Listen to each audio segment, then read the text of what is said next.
देवेंद्र सरिता गंगाधरराव फडणवीस ईश्वर साक्ष शपथ घेतो की 2024 मध्ये लोकसभा विधानसभेचे लागलेले अनपेक्षित निकाल, दिग्गजांच्या साम्राज्याला बसलेला हादरा यासह अनेक घटक पक्षांचं अस्तित्वच पणाला लागल्याचं पाहायला मिळालं.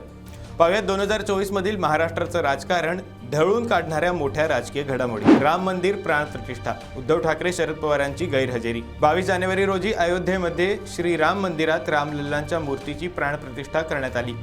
देशभरातील अनेक दिग्गजांनी या कार्यक्रमाला हजेरी लावली. या प्राणप्रतिष्ठा सोहळ्याचं आमंत्रण उद्धव ठाकरे यांच्यासह शरद पवार यांनाही देण्यात आलं होतं.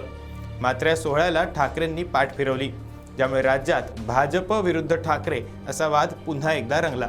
शरद पवारांना मिळालं तुतारी चिन्ह, नव्या पक्षाचा उदय. अजित पवार यांच्या बंडानंतर निवडणूक आयोगानं शरद पवारांची स्थापन केलेली राष्ट्रवादी पक्ष आणि घड्याळ हे चिन्ह अजित पवारांकडे देण्याचा निर्णय घेतला. त्यानंतर 22 फेब्रुवारी 2024 रोजी निवडणूक आयोगानं शरद पवार यांच्या राष्ट्रवादीला तुतारी हे नवं चिन्ह दिलं. या नव्या चिन्हासोबतच शरद पवार यांनी राष्ट्रवादीची नव्यानं मोर्चे बांधणी केली आणि वाटचाल सुरू झाली. मनोज जरांगेंचं आंदोलन, मराठा ओबीसी संघर्ष. मराठा आरक्षणाचे नेते मनोज जरांगे पाटील यांनी उगारलेल्या उपोषण अस्त्रानं राज्याचं राजकारण यंदाही ढवळून निघाल्याचं पाहायला मिळालं. मराठा समाजाला ओबीसी मधून आरक्षण मिळावं अशी मागणी करत मनोज जरांगेंनी सरकारला धारेवर धरलं. जरांगेंच्या या मागणीला ओबीसी बांधवांनी जोरदार विरोध करत मोठं आंदोलन उभं केलं. यामध्ये मराठा नेते मनोज जरांगे पाटील विरुद्ध ओबीसी नेते छगन भुजबळ असा जळजळीत संघर्ष पाहायला मिळाला. मनोज जरांगे छगन भुजबळांमध्ये झालेले शाब्दिक हल्ले. मनोज जरांगे छगन भुजबळांमध्ये झालेल्या शाब्दिक हल्ले प्रतिहल्ल्यांनी राज्याचं राजकारण ढवळून निघालं. दुसरीकडे मनोज जरांगेंना आव्हान देण्यासाठी लक्ष्मण हाके आणि नवनाथ वाघमारे यांनीही दंड थोपटले, ज्यामुळे राज्यभर मराठा विरुद्ध ओबीसी असा संघर्ष रंगला. याच दरम्यान मुख्यमंत्री एकनाथ शिंदे यांनी विशेष अधिवेशन बोलवत मराठा आरक्षणाचं विधेयक मंजूर केलं. या विधेयकामध्ये मराठा समाजाला 10% आरक्षण देण्याची तरतूद होती. मात्र या आरक्षणावर तज्ज्ञांनी प्रश्न उपस्थित केल्यानं मनोज जरांगेंनी पुन्हा आपला आरक्षणाचा लढा सुरूच ठेवला. लोकसभा निवडणुकांची घोषणा. 16 मार्च 2024 रोजी केंद्रीय निवडणूक आयोगानं पत्रकार परिषद घेत देशातील सार्वत्रिक निवडणुकांची घोषणा केली. देशात 7 टप्प्यांमध्ये लोकसभेच्या निवडणुका पार पडल्या. महाराष्ट्रातील 48 मतदारसंघांमध्ये 19 एप्रिल, 26 एप्रिल, 7 मे, 13 मे, 20 मे या 5 टप्प्यात मतदान झालं. निवडणुकीत जागा वाटपावरून महाविकास आघाडीसह महायुतीत जोरदार कलह पाहायला मिळाला. पोर्शे अपघात आणि राजकीय घमासान. 9 मे 2024ला पुण्यातल्या कल्याणी नगरमध्ये घडलेल्या हिट अँड रनच्या घटनेनं अवघा देश हादरून गेला. पुण्यातील बिल्डर विशाल अग्रवाल यांच्या अल्पवयीन मुलानं सुसाट वेगात पोर्श कार चालवत दोघांना चिरडलं. या घटनेत अनिश अवधिया आणि अश्विनी कोष्टा या IT व्यावसायिक आणि मध्य प्रदेशमधील रहिवासी असलेल्या तरुण तरुणींचा मृत्यू झाला. धक्कादायक बाब म्हणजे या घटनेतील अल्पवयीन आरोपीला अवघ्या काही तासात निबंध लिहिण्याची शिक्षा देत जामीन मंजूर झाला आणि राज्यभरात संतापाचा भडका उडाला. लोकसभेचा निकाल, मवियाची मुसंडी.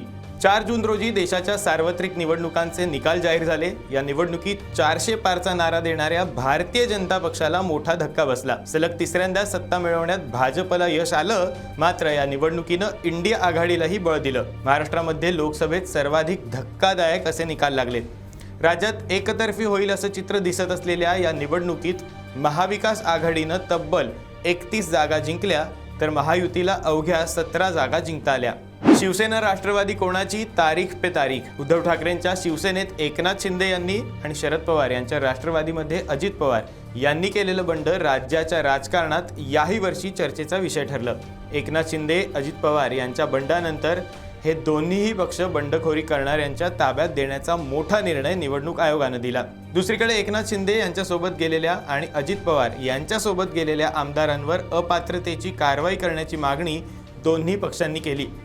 यासंबंधी सुप्रीम कोर्टानं विधानसभेचे अध्यक्ष राहुल नार्वेकर यांना निर्णय घेण्याचे अधिकार दिले.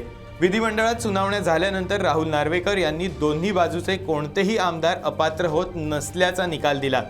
या निकालाविरोधात उद्धव ठाकरे आणि शरद पवार यांनी सुप्रीम कोर्टाचे दार ठोठावले.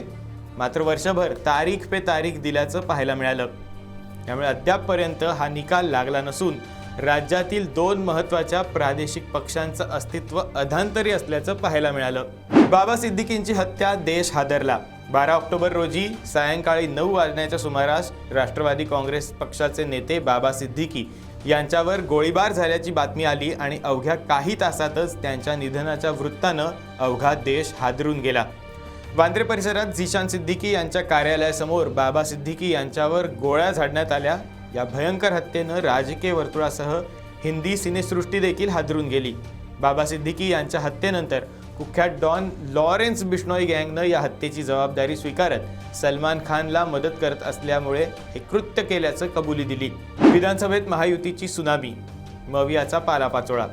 लोकसभा निवडणुकांनंतर आत्मविश्वास वाढलेल्या महाविकास आघाडीनं विधानसभा निवडणुकांची जोरदार मोर्चे बांधणी सुरू केली होती.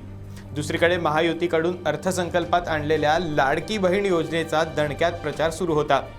राज्यात सत्ता बदलाचा दावा करत महाविकास आघाडीमध्ये अगदी मुख्यमंत्री पदावरून हाणामाऱ्याही झाल्यात. मात्र 23 नोव्हेंबरला लागलेल्या निकालानं सर्वांनाच धक्का दिला. महायुतीच्या प्रचंड लाटेत महाविकास आघाडीची अक्षरशः धुळदाण झाली. देवेंद्र फडणवीस पुन्हा मुख्यमंत्री. विधानसभा निवडणुकीत भाजपच्या विजयाचे शिल्पकार ठरलेले देवेंद्र फडणवीस यांनी तिसऱ्यांदा मुख्यमंत्री म्हणून शपथ घेतली. मुख्यमंत्रीपदाच्या दावे प्रतिदाव्यांनंतर 5 डिसेंबर रोजी मुंबईत आझाद मैदानावर हा शपथविधी सोहळा पार पडला. यावेळी देवेंद्र फडणवीस यांनी मुख्यमंत्रीपदाची तर अजित पवार आणि एकनाथ शिंदे यांनी उपमुख्यमंत्रीपदाची शपथ घेतली.